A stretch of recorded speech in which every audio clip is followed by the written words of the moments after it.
আসসালামু আলাইকুম। বাঁকা কতদিন বাদে একটা ভয়েস দিয়া ভিডিও বানাইলাম। তো পেঁয়াজ খোলা ভর্তা বাঁকা কদিন আগে বানাইছিলাম, বাট এটার ভিডিওটা মেক করতাম পারছি না লাগি। তো আজকে আমি মেক করে লইলাম বইয়া বইয়া। তো আমি যেটা নিম্ন শুকনো মরিচ, পেঁয়াজ, রসুন আর সরিষার তেল, এটা হচ্ছে এটা পেঁয়াজ খোলা ভর্তা সবাই জানেন। তো বেশিরভাগ মানুষ আপনার দেন মাটির পাতিল, এটা আমার কাছে মাটির পাতিল নাই, এর লাগে আমি লোয়ারি লইছি, লোয়ারি। তো লোয়ারি দিলে আপনার সমাগুণও দিলে আস্তে আস্তে জিনিসটা হইব, আর বেশি আগুন দেওয়া যাইতো না, কারণ বেশি আগুন দিলে জিনিসটা পুড়ে যাইব আর ভিতর হইতো না, কাঁচা রইব। তো কম আগুন দিয়ে আমি ওটারে বহুত সময় একটা 10 থেকে 8 মিনিট লাগাতে আমি কম আগুন দিয়ে ওটারে মেক করছি।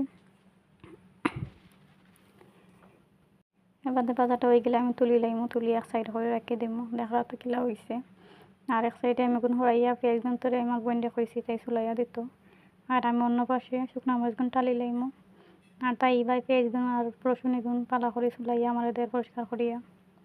তো শুকনো মরিচগুন টালা হয়ে গেলে আমি তুলি লাইমু, তুলিয়া ডেটা ছাড়াই দিমু, ছাড়াইয়া আর ওদিকে আমি শুকনো মরিচগুন গুঁড়া করে দিছি মাখাইয়া। আর পেঁয়াজগুন তোরে আস্তে আস্তে মাখাই লিমু আমি বাঙ্গিয়া। দেখা প্রসেসিং খুব সিম্পল কিন্তু মজা আছে ভর্তা। রসুনগুলো একটু ভাজা হয়ে গেছে বেশি কয়েকটা আর কি।